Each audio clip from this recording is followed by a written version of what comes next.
Të nderuar teleshikues, përshëndetje, unë jam Flutur Akasa dhe do të jemi bashkë në këtë edicion informativ këtu në Drita Televizion. Ju njohim me zhvillimet e ditës. Kryeministri i vendit Edi Rama paralajmëron betejë ligjore për çështjen Balluku dhe kërkon konsulencë ndërkombëtare juridike. Majoranca synon ndërhyrje në legjislacion për të ndalur pezullimin e funksioneve kushtetuese të padelegueshme. Rama theksoi se SPAK do të vijojë hetimet pa pengesa dhe se reforma në drejtësi nuk do të preket. Pas rikthimit në fuqi të pezullimit të Belinda Ballukut nga detyra, kryeministri Edi Rama mblodhi drejtuesit e mazhorancës në kryesinë e kuvendit, duke sinjalizuar se betejë për këtë çështje do të vazhdojë në planin ligjor dhe institucional. Kreu i qeverisë deklaroi se do të kërkohet edhe një konsulencë juridike ndërkombëtare për të analizuar rastet kur një antar i kabinetit qeveritar pezullohet nga detyra me vendim gjykate. Funksionet e padelegueshme kushtetuese nga i antarit të qeverisë tek ai presidentit të Republikës dhe jo vetëm nuk mund të pezullohen kurse si nga askush, duke u nisur nga një emër i përveçëm, sepse pezullimi paralizon funksionimin, pra institucionin që ai ajo drejton. Nisur nga leximi i deklaratës publike të gjykatës kushtetuese, ku të gjithë antarët e trupës shfaqën unanim lidhur me problemin, po ndahem tek rrugëzgjidhja. Grupi parlamentar socialist do të angazhohet për zgjidhjen përmes ndërhyrjes në legjislacion. Sa i përket kërkesës së SPAK për heqjen e imunitetit Ballukut, kryeministri u shpreh se nuk ka urgjencë për të shqyrtuar këtë çështje në Këshillin për rregullorin mandatet dhe imunitetit. E vetmja pale përmbushur nga rikthimi i pezullimit është SPAK-u, që në kushtet e pezullimit mund të vazhdojë krejt qetësisht hetimin përkatës, ndërkohë që deri në adresimin ligjor të zgjidhjes nuk ka asnjë urgjencë për trajtuar kërkesën që SPAK bëri pas rënies së masës së pezullimit. Në fund, Rama përjashtoi çdo mundësi ndërhyrje thelbësore në reformën në drejtësi, duke garantuar se mbështetja për SPAK-un mbetet e plotë. SPAK nuk preket, vetëm mbështetet. Liria dhe e drejta e çdo prokurori për të hetuar çfarë do qoftë e kudo qoftë nuk preken, vetëm garantohen. Pavarësia kushtetuese së pushtetit legjislativ dhe ekzekutiv gjithashtu nuk preken, vetëm garantohen. Kryetari i Partisë Demokratike Sali Berisha ka reaguar pas deklaratës së kryeministrit Edi Rama se nuk ka urgjencë për kërkesën e SPAK-ut për heqjen e imunitetit të Belinda Ballukut. Berisha e konsideron këtë qëndrim si presion të organizuar të drejtësisë, ndërsa paralajmëron pasoja politike dhe ndërkombëtare për qeverinë. Kryetari i Partisë Demokratike Sali Berisha ka reaguar pas deklaratës së kryeministrit Edi Rama se nuk ka urgjencë për kërkesën e SPAK-ut për heqjen e imunitetit të Belinda Ballukut. Sipas Berishës, qëndrimi i Ramës pas vendimit të gjykatës kushtetuese, ku vendimi për çështjen e Ballukut ishte 4-4, përbën një paralizë të ekzekutivit ndaj gjykatës. Ky është dëshmi edhe një herë e paralizës nga ekzekutivi i gjykatës kushtetuese. Sot, Edi Rama kërcënoi në mënyrën më të paskrupull prokurorin, gjykatën dhe u zotua se do mbroj gjerë në pikën e fundit të tij veten dhe Lubi Ballukun. Kryedemokrati paralajmëroi se çdo ndërhyrje e mazhorancës në ligjet e drejtësisë për të mbrojtur individ nën hetim përbën një grush shteti. Në mënyrë kategorike asnjë vot për asnjë hap të kreut të organizatës kriminale dhe organizatës kriminale në mbrojtje të krimeve dhe vjedhjeve të tyre. Asnjë vot nuk do ketë. Berisha lidh gjithashtu këto zhvillime me procesin e integrimit evropian, duke pohuar se qëndrimet antikushtetuese dhe antidemokratike të Ramës kanë detyruar Bashkimin Evropian të ndërhyrë drejt për drejt. Në Bruksel me fustanin e Lubi Ballukut. Ati komunikohet se ky qëndrim është aq i rënd dhe i papajtueshëm me shtetin ligjor, me kushtetutën, me standardet europiane, sa që do të provokojë zhbërjen e plot të procesit integrimit me Shqipërinë. Këthimin mbrapa të këtij procesi në vitin e firmosjes marrëveshjes tregtare 1992. Në fund, Berisha bëri thirrje për mobilizim qytetar dhe protesta paqësore. Qëndrimi i opozicës do të jetë protest dhe vetëm protest dhe në mënyrë revolt dhe vetëm revolt dhe në mënyrë kategorike asnjë vot. Partia Demokratike e konsideron ndërhyrje politike dhe presion të organizuar ndaj drejtësisë për paralajmërimin e kryeministrit Edi Rama për ndryshime ligjore, pasi gjykata kushtetuese la në fuqi pezullimin nga detyra të Belinda Ballukut. Opozita kërkon që kuvendi të shqyrtojë me urgjencë kërkesën e SPAK për arrestimin e saj. Për Partinë Demokratike, reagimet e kryeministrit pas vendimit të gjykatës kushtetuese për pezullimin e Belinda Ballukut përbëjnë një sinjal të qartë presioni mbi sistemin e drejtësisë. Sipas opozitës, paralajmërimet për ndryshime në legjislacion në një kohë kur një bashkëpunëtor i afërt i kreut të qeverisë është në hetim, nuk lidhet me parimet kushtetuese, por me mbrojtjen e pushtetit politik. Kur një kryeministër ndryshon ligjin, ndërkohë që po hetohet bashkëpunëtorja e tij më e afërt, ai nuk po mbron ndonjë parim kushtetues apo ligjor, po mbron pushtetin e vet të korruptuar. Rregullat nuk ndryshohen në mes të hetimit për të shpëtuar veten. Kur qeveria dhe kuvendi bashkohen për të goditur vendimin e dy gjykatësve në lidhje me një hetim penal aktiv, kemi dy pushtete që përpiqen të ndikojnë të tretin. Kjo nuk është ndarje pushtetesh, është presion i organizuar kundër drejtësisë. Kryetari i grupit parlamentar të Partisë Demokratike Gazmend Bardhi ka kërkuar mbledhjen sa më shpejt të Këshillit të Mandateve për të shqyrtuar kërkesën e SPAK-ut për autorizimin e arrestimit të Ballukut. Kur thuhet se nuk ka urgjencë për kërkesën e SPAK-ut për arrestimin e Belinda Ballukut, mesazhi është i qartë. Drejtësia duhet pres. Pushteti ka nevojë për blerje kohe. Kur ekzistojnë kushtet ligjore, mund të pezullohet kushdo, sepse pezullimi nuk paralizon shtetin, paralizon vetëm personin në hetim për të shmangur ndikimin përmes funksionit. Arresti kërkohet kur rrezikohet hetimi përmes intimidimit të dëshmitarëve apo cënimit të provave. SPAK ka sjell prova se këto rreziqe janë konkrete në rastin e Belinda Ballukut. Pra, janë dy masa paralele. Njëra mbron procesin penal, tjetra mbron institucionin. Ndërkohë, Këshilli i Mandateve është mbledhur vetëm një herë në 19 dhjetor, ndërsa për më shumë se një muaj shumica socialiste ka pritur vendimin e gjykatës kushtetuese. Tashmë, sipas tyre, nuk ka urgjencë për shqyrtimin e kërkesës së SPAK-ut, me arsyetimin se Balluku është pezulluar dhe hetimet mund të vijojnë normalisht. Po për opozitën, kjo qasje përbën zvarritje të qëllimshme dhe përpjekje për dobësuar veprimet e drejtësisë duke kthyer çështjen në një përplasje të fortë politike mes mazhorancës dhe opozitës.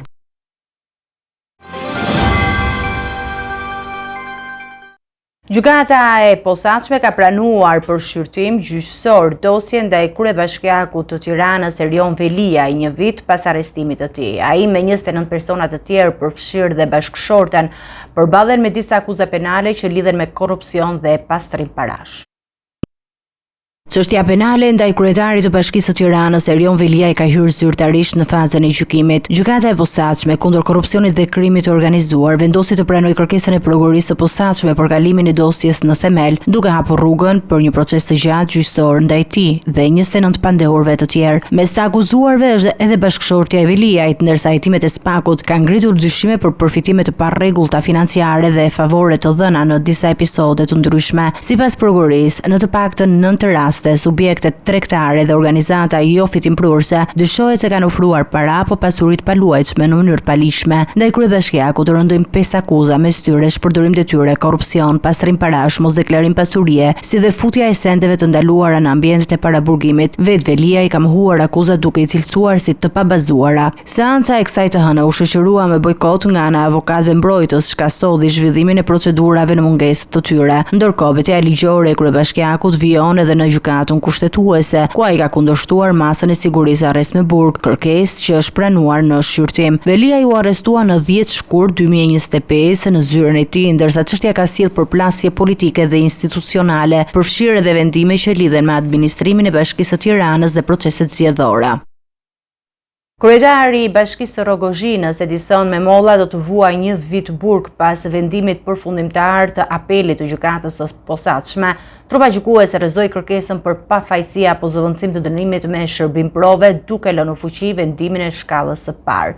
Dënimi lidhet me ndikim paligjshëm ndaj punonjësve të OSHE-s për favore elektorale.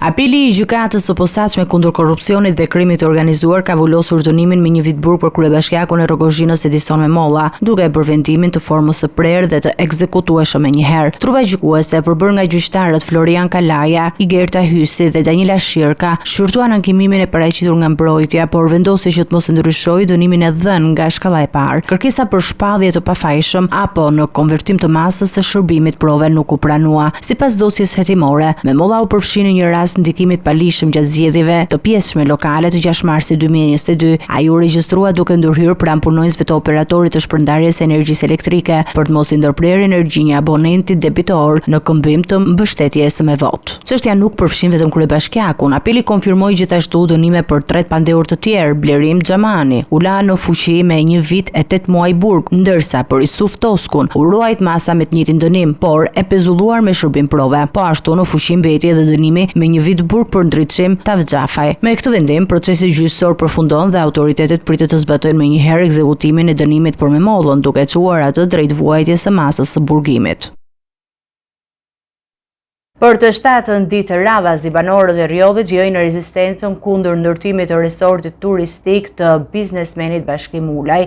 Ata kanë dërguar një kërkesë zyrtare në Prokurinë e Shkodrës dhe kanë kërkuar verifikim të menjëhershëm të dokumenteve të pronësisë dhe drejtësi për tokat që sipas tyre u përkasin ligjërisht.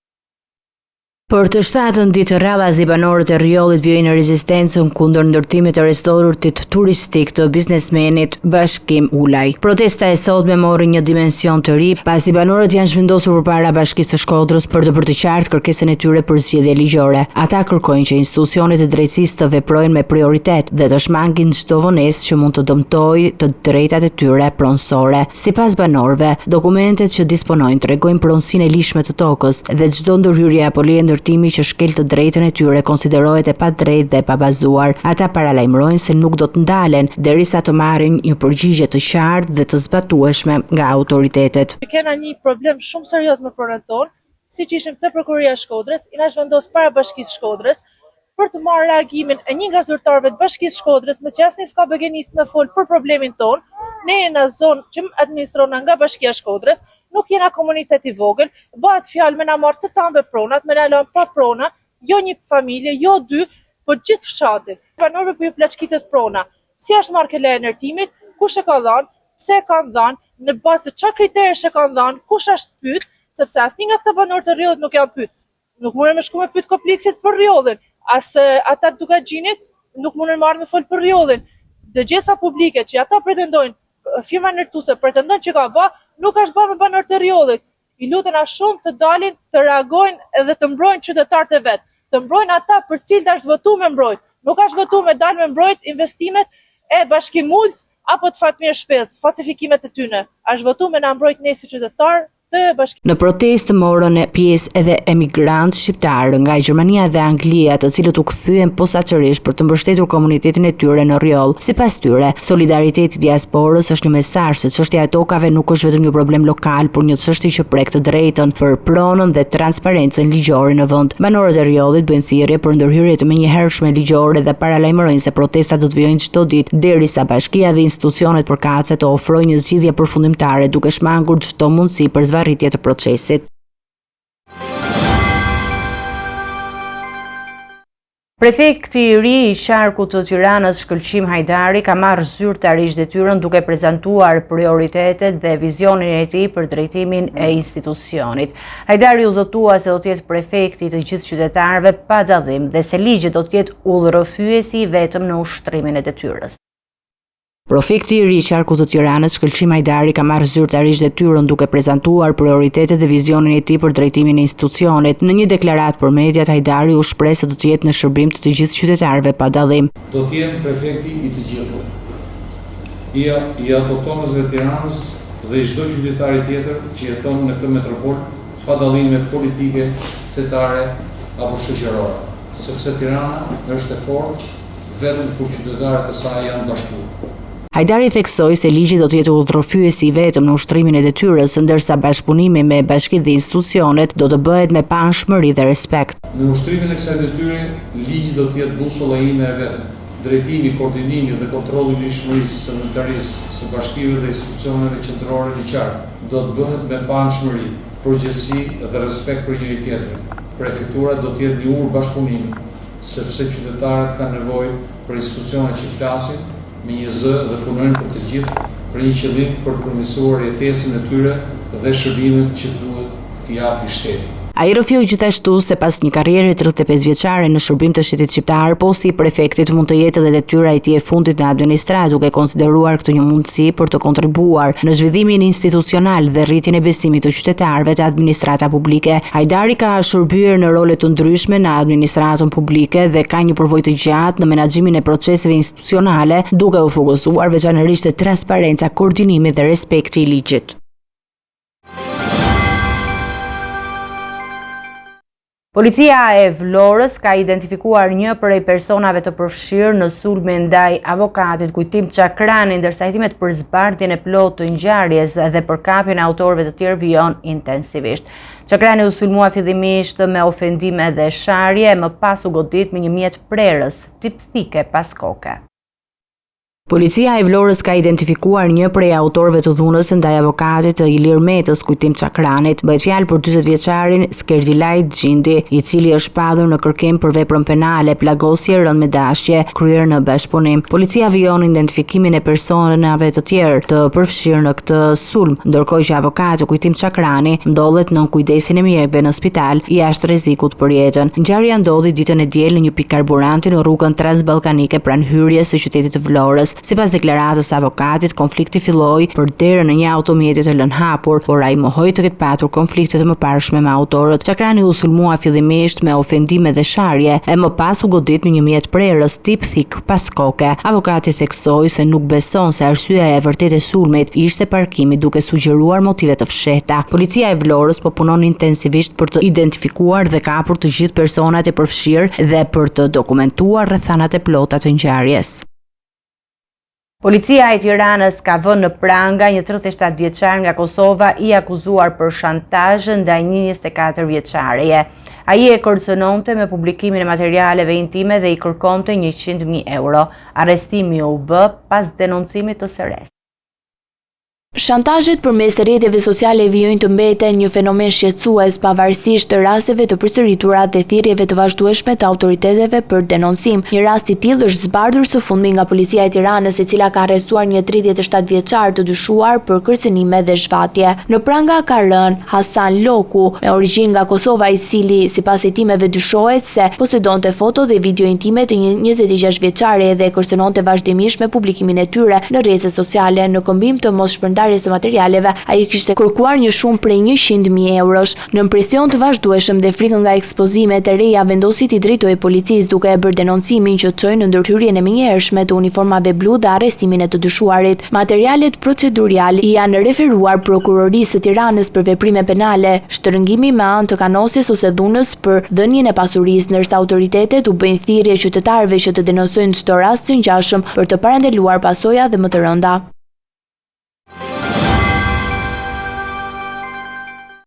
Do të ecim me zhvillimet nga rajoni. Presidentja e Kosovës Vjosa Osmani ka reaguar pas pretencës së prokurorisë speciale për Hashim Kadri Veselin, Jakub Krasniqin dhe Recep Selimin, ku kërkohet dënimi prej 45 vitesh për secilin. Osmani thekson se lufta e UÇK-s ishte e drejtë dhe çdo përpjekje për ta barazuar atë me krimin e Serbisë minon besimin në drejtësi dhe paqen afatgjat.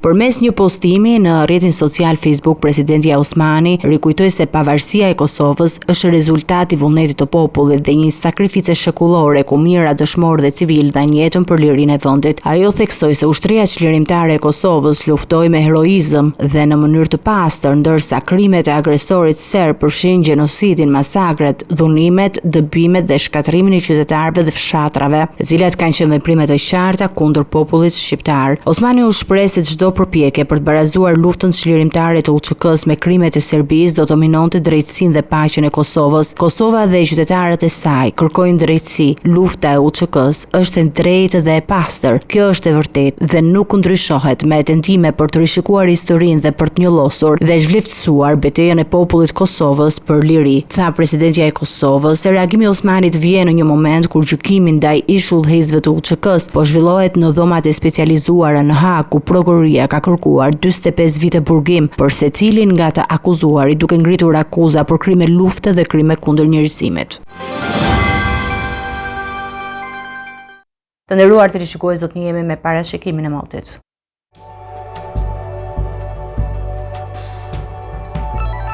Territori shqiptar për datën 10 shkurt 2026 do të jetë në ndikimin e masave ajrore të paqëndrueshme, duke sjellë mod kryesisht të vrenjtur dhe reshje shiu në pjesën më të madhe të vendit.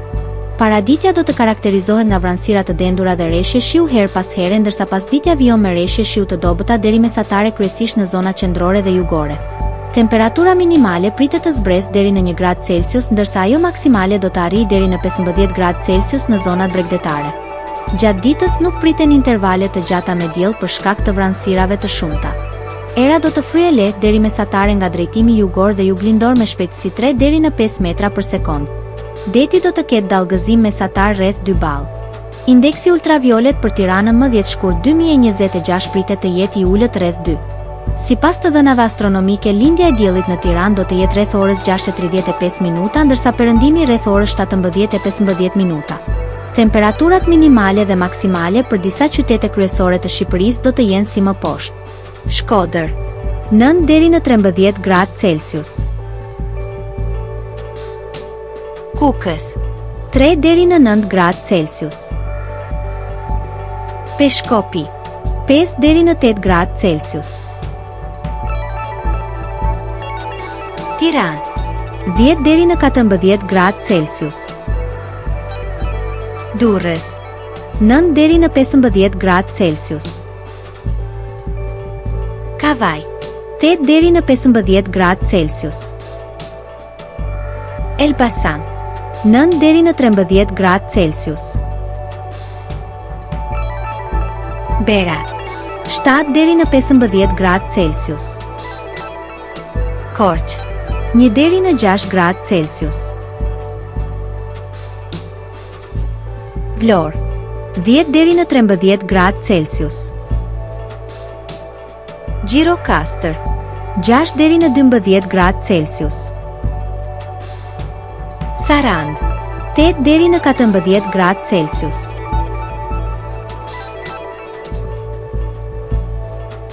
Territori i Kosovës për datën 10 shkurt 2026 do të jetë në ndikimin e masave ajrore të paqëndrueshme, duke sjellë reshje shiu në shumicën e qyteteve dhe vranësira të her pas hershme. Paraditja do të shoqërohet me reshje shiu, ndërsa pasditja vijon me reshje më të dobëta dhe intervale të shkurtra pushimi. Temperatura minimale pritet të zbresë deri në 0 gradë Celsius, ndërsa ajo maksimale do të arrijë deri në 10 gradë Celsius.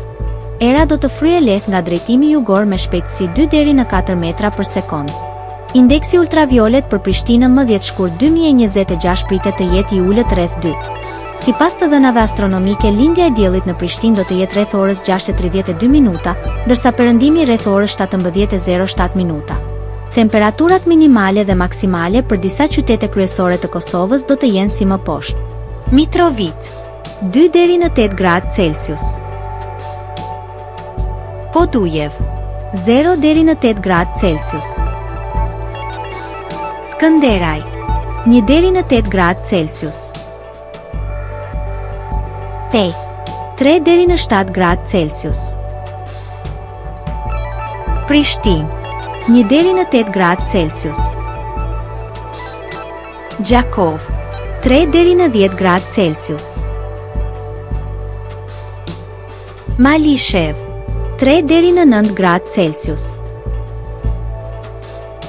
Gjilan, 2 deri në 9 gradë Celsius. Ferizaj, 2 deri në 10 gradë Celsius. Kaçanik, 3 deri në 7 gradë Celsius. Suhare, 4 deri në 10 gradë Celsius.